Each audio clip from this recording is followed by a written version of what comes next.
En el episodio anterior hablé sobre la importancia de tener un equipo de agentes que asuman distintos tipos de roles que te ayuden a cumplir una tarea, sea cual sea. Entonces hoy quiero conversar sobre el siguiente paso y es que, ok, yo tengo un equipo de agentes, otra persona puede tener también su equipo de agentes con diferentes roles entre sí. Entonces, ¿cómo nos comunicamos? ¿Cómo podemos crear una suerte de transacción, de intercambio de información, de intercambio de contexto? Entonces, esto sería el episodio de hoy. Así que, bienvenidos y bienvenidas a un nuevo episodio de Eras una vez un algoritmo. Uno de los principales problemas que tenemos hoy con los agentes es cómo construir contexto, cómo manejar la memoria, sea memoria local a nivel de agente o memoria global a nivel de todos los agentes. Ese es un tema que todavía no está resuelto y que seguramente empresas como Anthropic sacarán pronto alguna herramienta dentro de Cloud Code que lo solucione.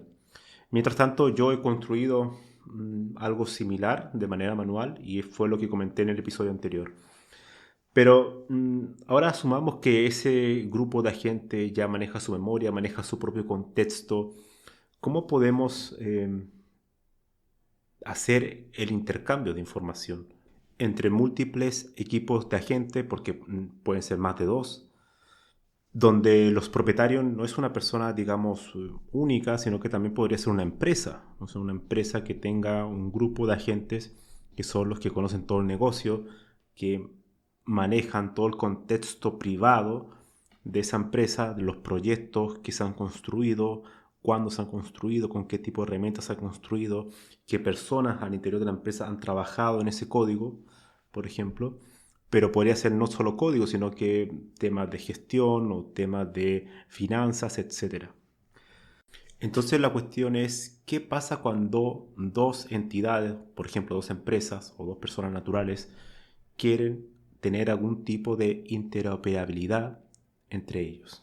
Vale, actualmente, ¿qué es lo que pasa cuando ocurre eso? Uno tiene una reunión con otra persona, por ejemplo, de una empresa externa, y definimos cómo vamos a hacer la integración de los datos, por ejemplo. Puede ser a través de APIs, esto ya sería la conversación más técnica. Puede ser a través de APIs, sobre algún tipo de protocolo. Llegamos a un acuerdo de cómo vamos a hacer intercambio de la información y así empezamos a hacer las pruebas de manera iterativa hasta que ya podemos tener una integración al menos parcial entre los dos sistemas de dos empresas distintas. Ahora, imagínense esto mismo si lo hacen los agentes, no personas, sino que los agentes que ya trabajan directamente dentro de los proyectos de una empresa se ponen a negociar con los agentes de otra empresa. Lo primero que ocurriría, por supuesto, es que necesitamos algún tipo de consenso, ¿verdad? O sea, necesitamos algún tipo de consenso para definir cómo van a ser las reglas, el protocolo de comunicación y qué es lo que se va a poner sobre la mesa, sobre qué información vamos a intercambiar. Ahora, esto es muy interesante porque uno de los grandes problemas que hay a la hora de aplicar algún tipo de interoperabilidad entre dos empresas es el manejo de datos. Esto, los que han trabajado en ese tipo de cosas saben que puede llevar semanas o meses tener una integración adecuada entre dos sistemas por diversos motivos técnicos, porque hay distintos tipos de tecnología, distintos tipos de lenguajes de programación que no se comunican. Por tanto, tener ese tipo de puente que permita fluir la información de un lugar a otro de manera fácil, sencilla, es una labor que los mismos agentes podrían realizar. Es decir, el agente A dice, mira, mi sistema funciona así y así, yo puedo hacer esto, o sea, construir una API para esto, y necesito que tú me des, digamos, los endpoints de cuál va a ser la forma en que yo te voy a pasar estos datos. El agente B hace exactamente lo mismo. Dice, ok, estas son mis tecnologías, veo que tú tienes ese otro tipo de tecnología, por tanto mi API va a ser construida de esta manera.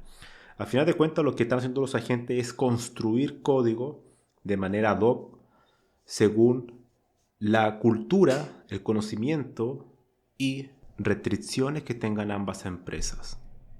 Ahora, por supuesto, no podemos dejar con una libertad total lo que van a decidir los agentes. Los humanos, Los equipos de la empresa A y la empresa B son los que van a tener que establecer las restricciones, los protocolos de comunicación, los consensos, podríamos decir, en cómo los agentes van a llegar a un acuerdo. Incluso los mismos agentes podría darse el caso que las restricciones de la empresa A choquen con las restricciones de la empresa B. Y la respuesta del consenso va a ser que no hay consenso por ahora y aquí te entregamos un reporte a ambas empresas y después ustedes van a tener que tomar la decisión.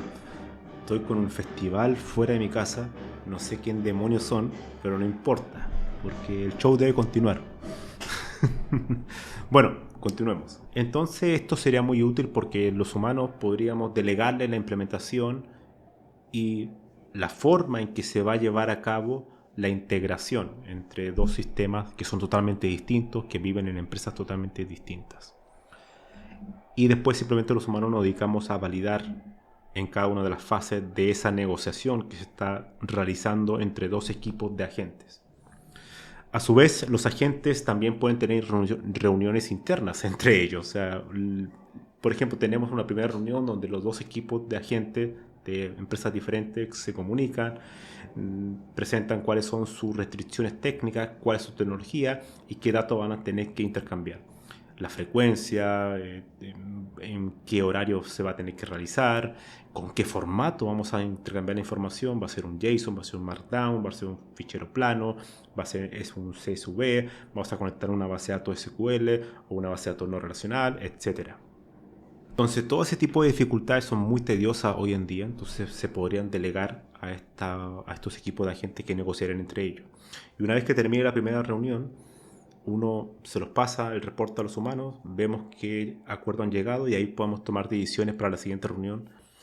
Y a su vez los agentes a nivel local pueden tener también una reunión privada, por así decirlo, antes de crear un reporte. Al final simplemente es que ajusten su contexto. O sea, yo digo reunión simplemente para simplificar la comunicación, pero al final solo están ajustando su contexto para dar una mejor respuesta a nosotros. Entonces la cuestión de fondo es que la comunicación no es simplemente yo, mis agentes, sino que puede ser entre agentes y agentes, que son externos. Ahora, lo interesante aquí es que, por supuesto, cuando tú pones a conversar dos equipos de agentes de entidades externas, no pueden intercambiar todo tipo de información. Hay información que es privada, incluso privada a nivel de código, que no podemos intercambiar. Por tanto, cuando uno construye un equipo de agentes dentro de una empresa o a nivel personal, digamos mis agentes que tengo aquí en mi portátil, yo debo definir exactamente cuáles son las restricciones, la información que se puede intercambiar, los límites, ni más ni menos. Entonces, cuando vayan ellos a dialogar con el otro equipo externo, solamente van a poder hablar sobre ese tipo de información que está disponible. Si el equipo B le pregunta sobre una información que ellos no pueden responder, pues tienen que decir, ok, hasta aquí esa información no la tenemos disponible y no tenemos acceso a esa información, no sabemos. Entonces ese tipo de cosas también es muy interesante definir. Y todo eso es un protocolo de comunicación, un protocolo de intercambio de información que una vez que empieza a interactuar se va a transformar en un sistema de consenso. ¿En qué momento llegamos a un acuerdo para cerrar esta conversación y definir cuál va a ser el código que vamos a construir ambos equipos en nuestros ecosistemas diferentes, cada una de nuestras empresas, y vamos a poner a intercambiar información? Entonces, para ir cerrando el episodio corto de hoy, mi idea original era simplemente darle atisbos de cómo se podría mejorar la construcción de este equipo de agentes cuando este equipo de agentes tiene que interactuar con entornos externos, es decir, con otros sistemas de agentes. Lo interesante para mí, y yo creo que también para ustedes, es cómo podemos diseñar un protocolo de comunicación entre agentes para que esa transacción, digamos, sea adecuada y no caigamos en un intercambio de palabras que simplemente son gasto de tokens. Entonces al final ese sería lo más interesante, cómo definimos ese protocolo de comunicación que al final será ocupando el lenguaje natural entre ambos equipos, pero que sea conciso, preciso y verificable. Eso sería todo por hoy. Nos vemos en el siguiente episodio. Chao.